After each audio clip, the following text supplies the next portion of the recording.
అయినా వైద్యాన్ని విజ్ఞానం అంటాం, కానీ మూఢనమ్మకం అనం.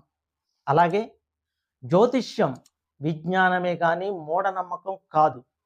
ఇది విజ్ఞానం ఎలా అవుతుందో తెలుసుకుందాం. జ్యోతిష్యంలో మాయలు, మర్మాలు, మోసాలు ఉన్నాయా?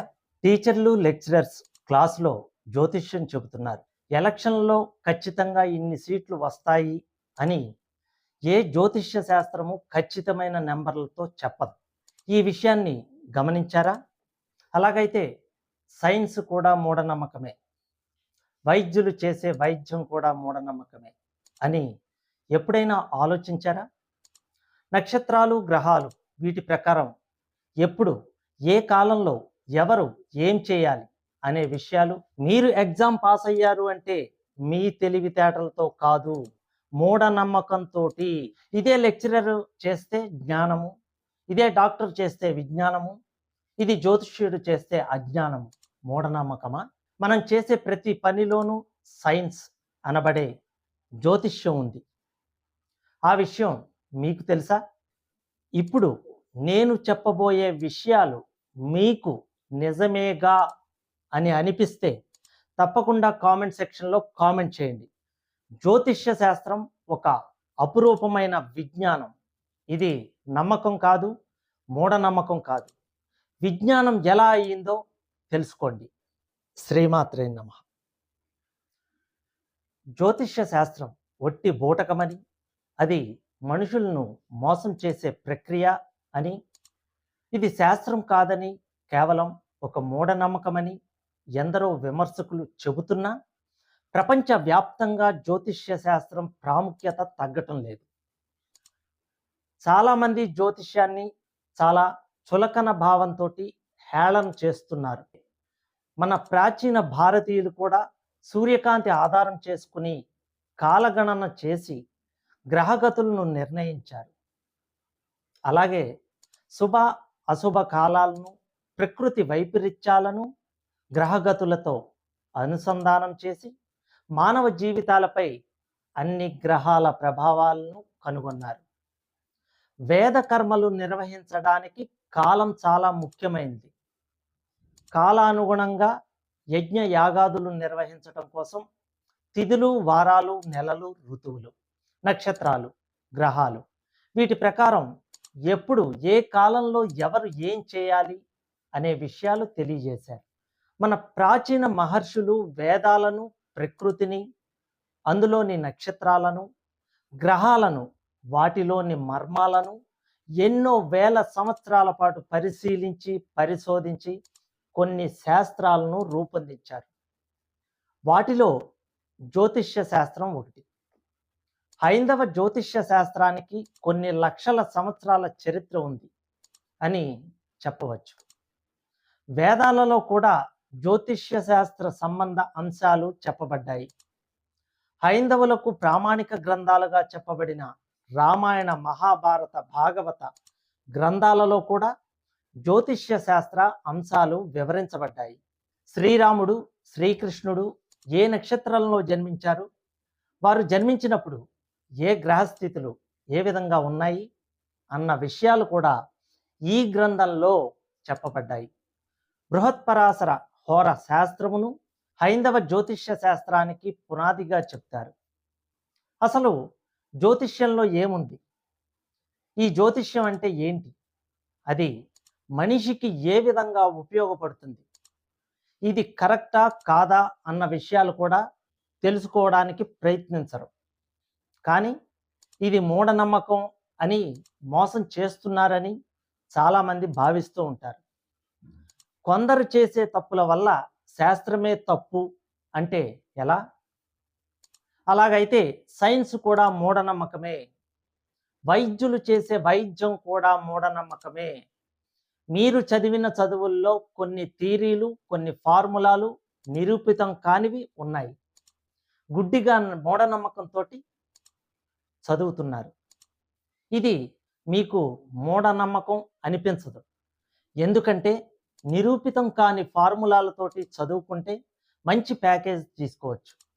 కాబట్టి ఒకవేళ ఎవరైనా ఈ ఫార్ములాలు, థియరీలు, ఇందులో ఇది కరెక్టు, ఇది కరెక్ట్ కాదు అని దాని మీద రీసెర్చ్ చేస్తే, ఎవరైనా అలా చేస్తే అతను ఆ విషయాన్ని ఎవరికీ చెప్పే అవకాశం ఉండదు. ఎందుకంటే అతను ఒక సైంటిస్ట్ అయ్యి హై రేంజ్‌లో ఉంటాడు.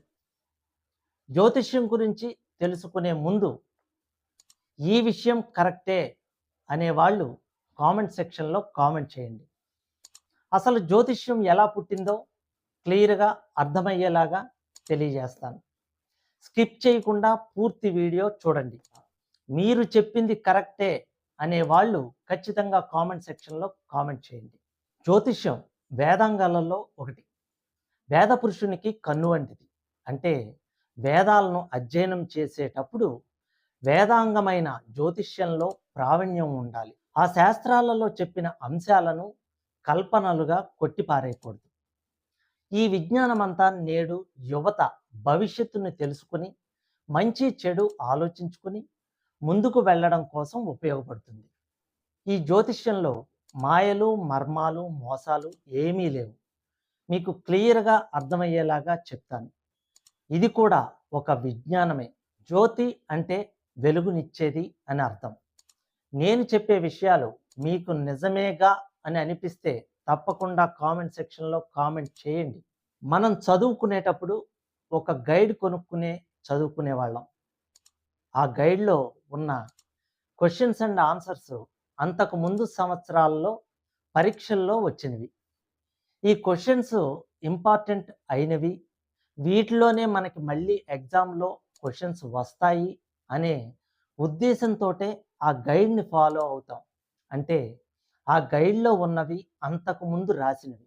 గైడ్‌ని ప్రచురించే వాళ్ళు కొన్ని సంవత్సరాలుగా ఏమేమి క్వెషన్స్ వచ్చాయో అనుభవపూర్వకంగా అవన్నీ గ్యాదర్ చేసి మనకి ఆ గైడ్‌ని తయారు చేసి ఇస్తున్నారు.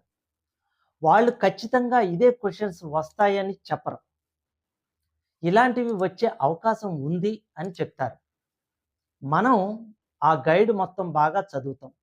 మ్యాక్సిమం అందులో క్వెషన్స్ మనకి రావడం జరుగుతుంది. లేదా రాకపోవడం జరుగుతుంది. ఆ గైడ్ ప్రింట్ చేసిన వాడు జోష్యం చెప్పినట్ట, విజ్ఞానంతో ఉన్నట్ట, అక్కడ పూర్వ అనుభవాల మీద చెప్పే విషయాలు ఉంటాయి. భవిష్యత్తును తెలిపే జ్యోతిష్యం కూడా అనుభవాల మీద ఆధారపడి ఉంది. ఈ విషయం కరెక్టా కాదా అని ఆలోచించేవాళ్ళు ఖచ్చితంగా కామెంట్ సెక్షన్‌లో కామెంట్ చేయండి. ఒక వైద్యుడు చేతినాడిని రోగి యొక్క రక్త నమూనాలను పరిశీలించి అందులో తెల్ల రక్త కణాలు విపరీతంగా ఉన్నట్లయితే ఆ రోగికి క్యాన్సర్ ఉండే అవకాశాలు ఉంటాయని భావిస్తాడు. ఒక రోగి రక్త నమూనాలో తెల్ల రక్త కణాలు చాలా తక్కువగా ఉన్నట్లయితే ఆ రోగికి క్షయ వ్యాధి ఉండే అవకాశాలు ఉంటాయని ఆ వైద్యుడు అంచనా వేస్తాడు. ఆ విషయాన్నే రోగికి తెలియజేస్తాడు. ఆ వైద్యుడు చెప్పే జోస్యాన్ని మూఢనమ్మకం అని అనకూడదు. ఎందుకంటే ఎన్నో ఏళ్ల పాటు రోగుల్ని పరిశీలించి ఆపై ఏ లక్షణాలు ఉంటే ఆ రోగికి ఏ రోగం ఉంటుందో ఆనాటి ఋషులు, మహర్షులు ఎన్నో ఏళ్ల క్రితమే ఆయుర్వేద గ్రంథాలలో రాశారు. వైద్యులు రోగి యొక్క లక్షణాలను పరిశీలించి రోగ నిర్ణయాన్ని చెబుతారు. దీన్ని మనం మూఢనమ్మకం అని అంటామా? కొంతమంది రోగుల్ని సరిగా అనాలిసిస్ చేయలేని డాక్టర్లు ఉన్నారు. వారు రోగ నిర్ధారణ చేయక కాలయాపన చేస్తూ రకరకాల మందులు వాడిస్తూ ఉంటారు. అలాంటి వాళ్ళ వల్ల ఎన్నో ప్రాణాలు కూడా పోయాయి. అలా అని డాక్టర్లు చేసే వైద్యాన్ని మూఢనమ్మకం అని చెప్పగలుగుతామా? ఎవరో ఒక డాక్టర్ సరిగ్గా వైద్యం చేయలేదని మొత్తం డాక్టర్లందరినీ మీ సైన్స్ పనికిరాదు అని చెప్పగలమా? ఆధునిక వైద్య శాస్త్రం కూడా అన్ని రోగాలకు నివారణ ఇవ్వలేదు. ఒక వైద్యుడు రోగం నయం చేసినట్టు మరో వైద్యుడు నయం చేయలేదు. ఒక వైద్య విధానం చెప్పినట్టు దాన్ని మరో వైద్య విధానం వ్యతిరేకిస్తోంది. అయినా వైద్యాన్ని విజ్ఞానం అంటాం, కానీ మూఢనమ్మకం అనం. అలాగే జ్యోతిష్యం విజ్ఞానమే కానీ మూఢనమ్మకం కాదు. ఇది విజ్ఞానం ఎలా అవుతుందో తెలుసుకుందాం. నేను చెప్పిన విషయం మిమ్మల్ని ఆలోచింపజేసినట్లయితే ఖచ్చితంగా కామెంట్ సెక్షన్లో కామెంట్ చేయండి. ప్రాచీన కాలం నాటి మేధావులైన మహర్షులు, ఋషులు ఎంతో కాలం పాటు వేదాలను, మానవులను, నక్షత్రాలను, ఆపై గ్రహాలను ఎన్నో వేల సంవత్సరాలు పరిశోధించి, పరిశీలించి మనకు జ్యోతిష్య శాస్త్రాన్ని అందించారు. ఒక పిల్లవాడు పుట్టిన దగ్గర నుండి పెద్దయ్యే వరకు ఏ నక్షత్రంలో పుట్టాడు, ఏ తిథిలో పుట్టాడు, ఏ గ్రహం ఎక్కడ ఉంటే వీరి జీవితం ఎలాంటి మార్పులు వచ్చాయి, ఏ గ్రహం వల్ల ఇతను జ్ఞానవంతుడవుతున్నాడు, ఏ గ్రహం వల్ల ఇతడు అజ్ఞానవంతుడవుతున్నాడు, ఏ గ్రహం వల్ల రోగగ్రస్తుడవుతున్నాడు గమనించేవారు. తాము చేసిన పరిశోధనల్లో తేలిన అంశాలపై ఆధారపడి రూపొందించిన శాస్త్రాలను, ఆ శాస్త్రం చెప్పే అంశాలను మూఢనమ్మకం అని ఎలా అంటాం? ఆ రోజుల్లో వాళ్ళు కూడా వీటి మీద అధ్యయనం చేశారు. ఇదే లెక్చరర్ చేస్తే జ్ఞానము, ఇదే డాక్టర్ చేస్తే విజ్ఞానము, ఇది జ్యోతిష్యుడు చేస్తే అజ్ఞానము, మూఢనమ్మకమా? జ్యోతిష్య శాస్త్ర పండితులు వారి దగ్గరకు వచ్చిన వారికి పూర్వ అనుభవాలను దృష్టిలో పెట్టుకొని అవతల వ్యక్తికి ఒక గైడ్ లాగా ఇది మంచిది, ఇది మంచిది కాదు అని మంచి మార్గంలో నడిపించడానికి చూస్తారు. మీరు ఒక గైడ్ని నమ్ముకుని ఎగ్జామ్ రాసి పాస్ అవుతున్నారు అంటే ఈ గైడ్ ఫాలో అయ్యి చదివే వాళ్ళందరూ మూఢనమ్మకంతో ముందుకు వెడుతున్నట్టే కదా. జ్యోతిష్య శాస్త్రం అనే గైడ్ కూడా ఒక అవగాహన కోసం, అంటే ఇలాగే ఖచ్చితంగా జరుగుతుందని అక్కడ ప్రామాణికం లేదు, ఇలా జరగడానికి అవకాశాలు ఉన్నాయి, పూర్వ అనుభవాల్లో ఇలా కొన్ని జరిగిన సందర్భాలు ఉన్నాయి, కాబట్టి జాగ్రత్తగా ఉండు అని జ్యోతిష్యం చెప్తుంది. ఈ రోజుల్లో కొన్ని ఛానల్స్ వారు రేటింగ్ కోసం కొంతమంది జ్యోతిష్య పండితుల చేత ఎలక్షన్ గురించి ఎన్ని సీట్లు వచ్చాయో చెప్పిస్తున్నారు. జ్యోతిష్కుల పేరు రావాలనే ఉద్దేశంతో ఛానల్స్లో కూర్చొని ఆ వ్యక్తికి రాజయోగం ఉందా, గ్రహస్థితులు ఎలా ఉన్నాయి అనే విషయాల వరకు చెప్పడం బాగానే ఉంది. అంతే తప్ప ఎన్ని సీట్లు వస్తాయి, కరెక్ట్గా 170 సీట్లు వస్తాయా, ఒకరికి 90 వస్తాయా, ఇటువంటివి జ్యోతిష్యం చెప్పదు. నోటికేదొస్తే అది చెప్పడం వలన మళ్ళీ అదే ఛానల్ వాళ్ళు ఇన్ని సీట్లు వస్తాయన్నారు, రాలేదు, మీరు చెప్పింది తప్పే కదా అని అడుగుతున్నారు. జ్యోతిష్యం కరెక్ట్ కాదు అంటున్నారు. మళ్ళీ నాస్తికులను కూర్చోబెట్టి రచ్చ రచ్చ చేస్తున్నారు. ఈ శాస్త్రం మీద, ఈ విజ్ఞానం మీద జనాలు నమ్మకాలు కోల్పోతున్నారు. ఇదే అవకాశంగా తీసుకుని ఎవరికి వచ్చిన విధంగా వాళ్ళు మాట్లాడుతున్నారు. నేను చెప్పే విషయాలు కరెక్టే అని అనిపిస్తే ఖచ్చితంగా కామెంట్ సెక్షన్లో కామెంట్ చేయండి. సర్వేజన సుఖినో భవంతు. జ్యోతిష్య శాస్త్రం మనిషికి ఎన్నో విధాలుగా ఉపయోగపడుతుంది. ప్రతి మనిషి ఏదో ఒక రాశిలో జన్మించక తప్పదు. అతడు జన్మించిన రాశిని బట్టి అతని శారీరక, మానసిక లక్షణాలు నిర్ణయం అవుతాయి. మానవుల భవిష్యత్తును తెలుసుకోవటం కోసం, వారి వ్యక్తిత్వాన్ని అంచనా వేయటం కోసం ప్రపంచవ్యాప్తంగా ఎన్నో రకాల జ్యోతిష్య విధానాలు వాడుకలో ఉన్నాయి. అసలు పుట్టిన తేదీ అంటే సాక్షాత్తు పరమేశ్వరుడు మనల్ని భూమి మీదకి పంపిన శుభదినం.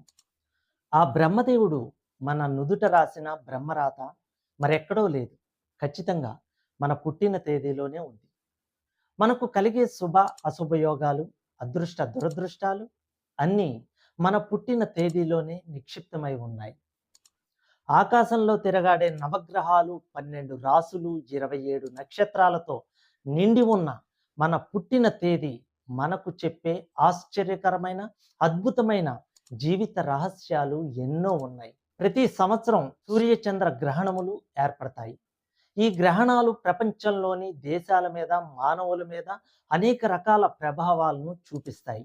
అయితే హేతువాదులు దీన్ని అంగీకరించరు అన్నది వేరే విషయం.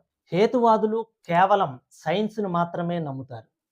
సైన్స్ ఆధారంగా రూపొందించిన వాతావరణ శాస్త్రాన్ని అవపోసన పట్టిన అనేక మంది వాతావరణ శాస్త్రజ్ఞులు 2014 సంవత్సరంలో ఎలినినో ప్రభావం వల్ల భారతదేశంలో వర్షాలు కురవు అని, ప్రజలు తిండి తిప్పలు లేకుండా చివరికి త్రాగడానికి నీరు కూడా లేకుండా అలమటించిపోతారని గంభీరమైన జోస్యాన్ని పదే పదే చెప్పి జనాల్ని హడలు కొట్టారు. అయితే జ్యోతిష్య శాస్త్రాన్ని, దైవాన్ని నమ్మిన కొందరు ఆస్తికులు అనేక దేవాలయాల్లో వరుణ యాగాలు నిర్వహించారు. కొద్ది రోజులు అటు ఇటుగా అయినా సరే భారతదేశంలో ముఖ్యంగా ఆంధ్ర, తెలంగాణ ప్రాంతాల్లో భారీ వర్షాలు కురిసి మంచి పంటలు పండే పరిస్థితులు ఏర్పడ్డాయి. అనేక రకాల ఆధునిక పరికరాలను ఉపయోగించి తెలుసుకున్న సమాచారం శాస్త్రజ్ఞులు చెప్పిన కరువు జోస్యం గాలికి ఎగిరిపోయింది. ఆస్తికుల ఆత్మవిశ్వాసం మరింత బలపడేలా భారీ వర్షాలు పడ్డాయి. జ్యోతిష్యం విజ్ఞానమే కానీ మూఢనమ్మకం కాదు. సర్వేజన సుఖినో భవంతు.